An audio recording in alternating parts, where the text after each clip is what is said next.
नमस्कार दोस्तों, मेरा नाम है संजीत और आज हम जिस मूवी को एक्सप्लेन करने वाले हैं उस मूवी का नाम है टीनियस म्यूटेंट निंजा टर्टल। बेसिकली ये मूवी 4 टर्टल भाइयों की कहानी है जो शहर में बढ़ते हुए अपराध को रोकते हैं, वो भी बिना किसी की नजर में आए हुए, बिल्कुल किसी सुपर हीरो की तरह। तो आइए दोस्तों वीडियो को शुरू करते हैं। मूवी के स्टार्टिंग में हम देखते हैं कि इस मूवी की लीड एक्ट्रेस जिसका नाम होता है अप्रैल ओनील, वो एक आदमी से कुछ जानकारी हासिल करने की कोशिश कर रही थी। वो आदमी कहता है कि 10 लोगों ने मिलकर यहाँ पर हमला किया था और एक प्रतिबंधित केमिकल बेंजील साइनाइड को चुराने की कोशिश की थी। इस पर अप्रैल कहती है कि इस केमिकल का उपयोग तो जेनेटिक रिसर्च पर किया जाता है, तो वे लोग इसे क्यों चुराना चाह रहे थे। तभी अप्रैल का जो साथी रहता है वो इसे बुलाता है क्योंकि इन दोनों को किसी का इंटरव्यू लेने के लिए जाना रहता है। इंटरव्यू लेने के बाद अप्रैल कहती है कि उसने 4 साल जर्नलिज्म की पढ़ाई ये सब फालतू के इंटरव्यू करने के लिए नहीं किया। इसके बाद वो उस बंदरगाह वाले आदमी को फिर से फोन करके चोरी के बारे में फिर से पूछती है। तब वो आदमी कहता है कि मुझे जितना पता था वो मैंने आपको बता दिया है, अगर आपको और जानकारी चाहिए तो आप बंदरगाह पर चली जाइए, वहां पर मेरा आदमी है, वो आपको और इन्फॉर्मेशन दे देगा। इसके बाद अप्रैल वहां पर जाती है। वो देखती है कि वहां पर कुछ लोग फिर से बेंजील साइनाइड को चुराने की कोशिश कर रहे थे। वो इसके बारे में अपने चैनल को सूचना देती है, लेकिन वे सब इसकी बात को सुनते ही नहीं है। इस वजह से वो प्रूफ इकट्ठा करने के लिए बंदरगाह में अकेले ही घुस जाती है। तभी वो देखती है कि कुछ बड़े बड़े शरीर वाले जो इंसान नहीं थे, वे बदमाशों को मार मार कर भगा देते हैं। अप्रैल उनकी तस्वीर लेने की कोशिश करती है, लेकिन तब तक वे सब भी भाग जाते हैं। इसके बाद वो अपने चैनल के ऑफिस पर जाती है और वहां पर सबको बताती है कि बंदरगाह पर फुट क्लैन गैंग ने हमला किया था, लेकिन वहां पर कुछ बड़े बड़े शरीर वाले आकर उन लोगों को डकैती करने से रोक लेते हैं। लेकिन उसके पास पर्याप्त प्रूफ न होने की वजह से कोई भी उसकी बात पर विश्वास नहीं करता है। इसके बाद हम देखते हैं कि फुट क्लैन गैंग का लीडर श्रेडर बंधे हुए हाथों से एक आदमी का मुकाबला बड़े ही आसानी से कर रहा था। इससे हमें पता चलता है कि श्रेडर कितना खतरनाक है। बेंजील साइनाइड नहीं मिलने की वजह से वो काफी गुस्से में था। वो कहता है कि किसी भी तरह से उन रक्षकों को पकड़ो, इसके लिए मासूम लोगों का इस्तेमाल करो। आगे हम देखते हैं कि एरिक सैक्स जो सैक्स इंडस्ट्री का ओनर आता है, वो एक स्पीच दे रहा है। वो बहुत ही शानदार स्पीच देता है जिसमें वो फुट क्लैन गैंग के खात्मे की बात करता है।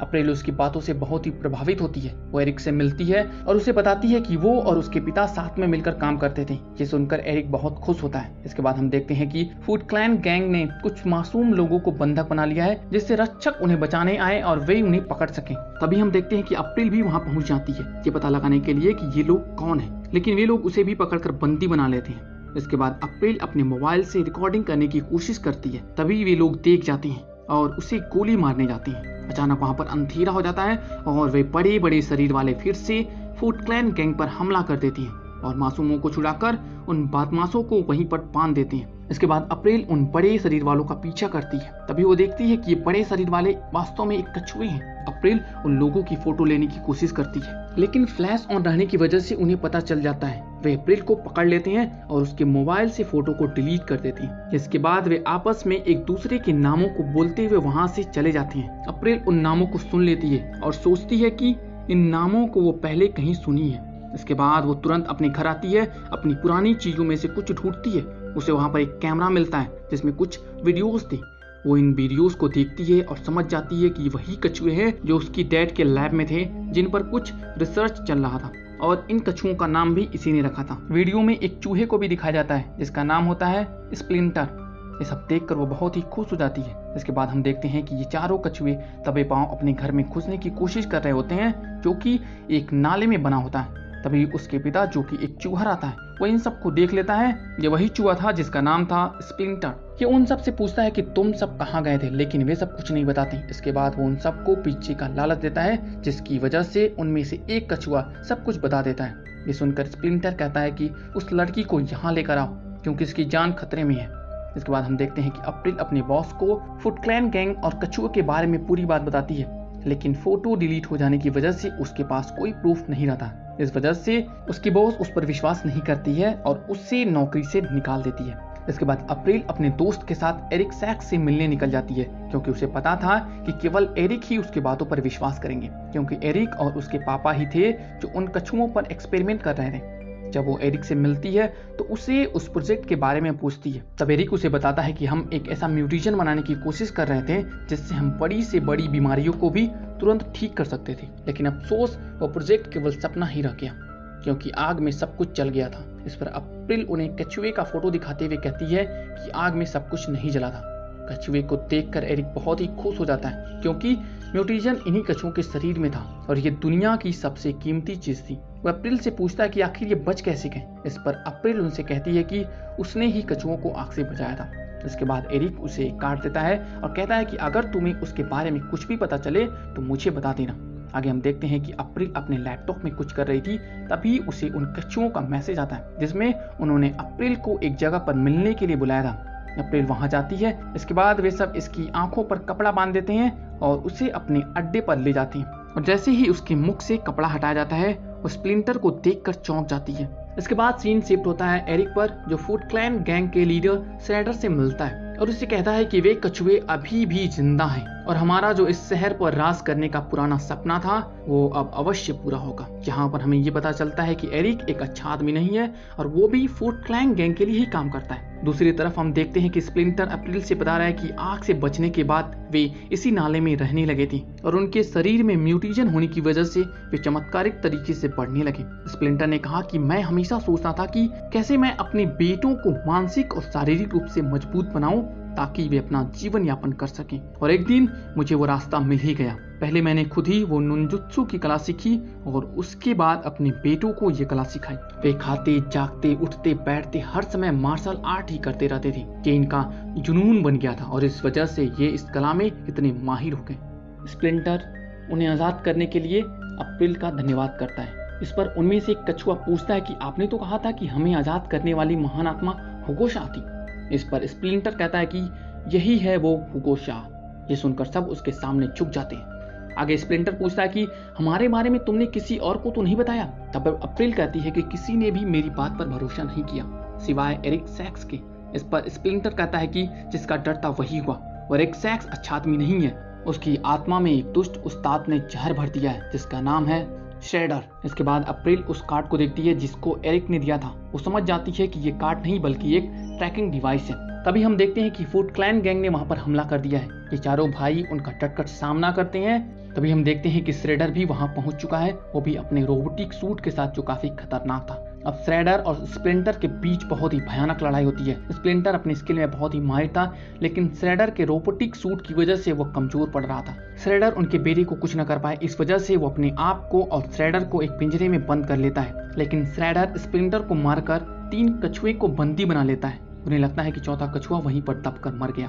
वे उन तीनों कछुओं को वहां से लेकर निकल जाते हैं। इसके बाद हम देखते हैं कि अप्रैल स्प्लिंटर के पास जाकर उस पर पड़े पत्थरों को हटाने की कोशिश करती है। तभी वहां चौथा कछुआ रॉफेल जो अभी भी जिंदा था वो वहां पर पहुंचकर उन पत्थरों को हटा देता है। हम देखते हैं कि स्प्लिंटर अभी भी जिंदा है। स्प्लिंटर रॉफेल से बोलता है कि मेरी चिंता मत करो, जाओ और अपने भाइयों को बचाओ। तभी उन्हें एक ट्रैकर का सिग्नल मिलता है जो डोनाटेलो कछुए के पास था। उन्हें उनका लोकेशन मिल जाता है और वे उसे बचाने के लिए निकल जाते हैं। वहां तक जाने के लिए उन्हें एक वाहन की जरूरत थी, इसलिए अप्रैल अपने दोस्त वान को फोन करके बुलाती है और उससे उस लोकेशन पर जाने के लिए कहती है और वो वान को बताती है कि उन कछुओं को एरिक ने बंदी बना लिया है। वान को अब भी यही लगता है कि वो फिजूल की बातें कर रही है क्योंकि वो सोचता है कि ऐसा संभव ही नहीं है कि कोई ऐसा कछुआ है जो कराटे जानता हो और बातें भी कर सकता है। तभी अचानक रॉफेल बाहर आ जाता है और कहता है कि गाड़ी चलाओ। वॉन उसे देखकर घबरा जाता है लेकिन अब उसे विश्वास हो जाता है कि अब तक अप्रैल ने उसे जो भी बातें बताई थी वो सब सच थी। इसके बाद वे तीनों एरिक के अड्डे की ओर निकल पड़ती हैं। आगे हम देखते हैं कि एरिक उन कछुओं को अपना प्लान बता रहा था। वो बता रहा था कि उसके पास जो टावर है उसमें कई टन रासायनिक गैसें भरी हुई हैं। तो पहले वो उन गैसों को रिलीज करेगा जिससे पूरे शहर में हाहाकार मच जाएगा।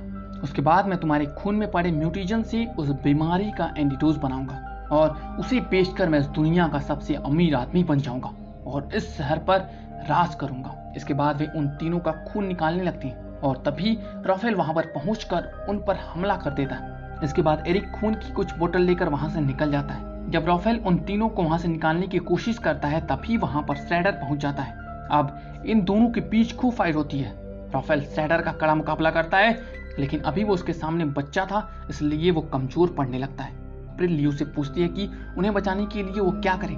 लियो उसे एड्रेनालिन इंजेक्ट करने के लिए बोलता है इसके बाद अप्रैल एड्रेनालिन इंजेक्ट करती है, इससे वे होश में आ जाते हैं और शीशे को फोड़ते हुए बाहर आ जाती हैं। दूसरी तरफ श्रेडर राफेल को घायल करके वहां से टावर की ओर निकल जाता है ताकि वहां से वो रासायनिक गैस को छोड़ सके। इसके बाद ये चारों भाई फुट क्लैन गैंग से लड़ते हुए एक गाड़ी में बैठकर वहां से निकल जाते हैं और श्रेडर का पीछा करने लगते हैं, लेकिन फुट क्लैन गैंग उन पर हमला कर देती है। यहाँ पर उन लोगों के बीच काफी शानदार फाइट होती है जिसमें ये चारों भाई उन सबको मार डालते हैं और एक शॉर्टकट रास्ते से टाइम पर सेक्स टावर पर पहुंच जाते हैं। श्रेडर टावर के सबसे ऊपरी मंजिल पर था, इस वजह से चारों भाई उसे मारने के लिए वहां पहुंच जाते हैं और अप्रैल और वॉन एरिक से वो म्यूटेशन लेने के लिए लैब की ओर निकल जाते हैं। एक तरफ चारों भाई श्रेडर से लड़ रहे होते हैं और दूसरी तरफ अप्रैल और वॉन एरिक से लड़ रहे होते हैं। अंत में हम देखते हैं कि अप्रैल और वॉन एरिक को मारकर वो म्यूटेशन छीन लेते हैं। दूसरी तरफ अभी भी वे चारों भाई श्रेडर से लड़ रहे होते हैं, क्योंकि श्रेडर बहुत ही खतरनाक था और नुनजुत्सु की कला में वो बहुत ही माहिर था। इस वजह से वो चारों भाइयों का सामना बड़ी आसानी से कर रहा था।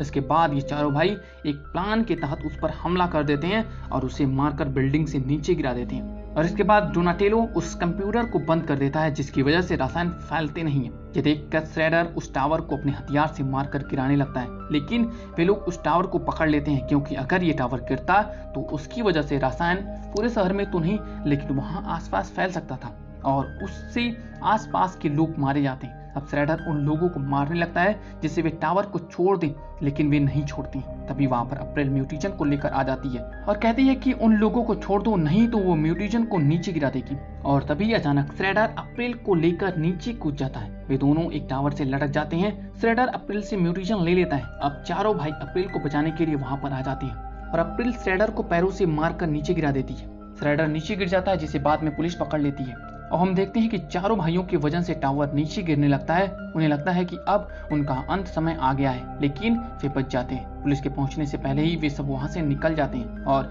श्रेडर को पकड़ने का श्रेय वॉन को मिल जाता है। अगले दिन हम देखते हैं कि वॉन ने अप्रैल को एक जगह पर मिलने के लिए बुलाया रहता है और उसे अपनी नई गाड़ी दिखाता है। तभी हम देखते हैं कि वहां पर चारों भाई भी गाड़ी से पहुंच जाते हैं और वे वॉन को अपनी गाड़ी के सिस्टम दिखाते हैं। गलती से म्यूजिक के बटन की जगह वे रॉकेट लॉन्चर वाले बटन को प्रेस कर देते हैं जिससे वॉन की नई नवेली गाड़ी उड़ जाती है। ये देखकर वॉन कहता है कि तुम लोग मुझे हार्ट अटैक दिलवा के ही रहोगे। ये सीन काफी फनी होता है। इसके बाद ये चारों भाई वहां से निकल जाते हैं। यहीं पर मूवी खत्म हो जाती है। वैसे तो दोस्तों मुझे ये मूवी काफी अच्छी लगी क्योंकि इसमें एक्शन के साथ साथ कॉमेडी की भी भरमार है। तो दोस्तों आपको इस मूवी की एक्सप्लेनेशन कैसी लगी प्लीज कमेंट बॉक्स में हमें जरूर बताइएगा और वीडियो को लाइक करना बिल्कुल भी मत भूलिएगा। और अगर आप इस चैनल पर नए हैं तो प्लीज इस चैनल को सब्सक्राइब कर दीजिए। वैसे मुझे पता है कि आप इस चैनल पर नए ही है तो प्लीज सब्सक्राइब कर दीजिए। थैंक यू दोस्तों फॉर वॉचिंग दिस वीडियो। अब मिलते हैं अगली वीडियो में, तब तक के लिए जय हिंद।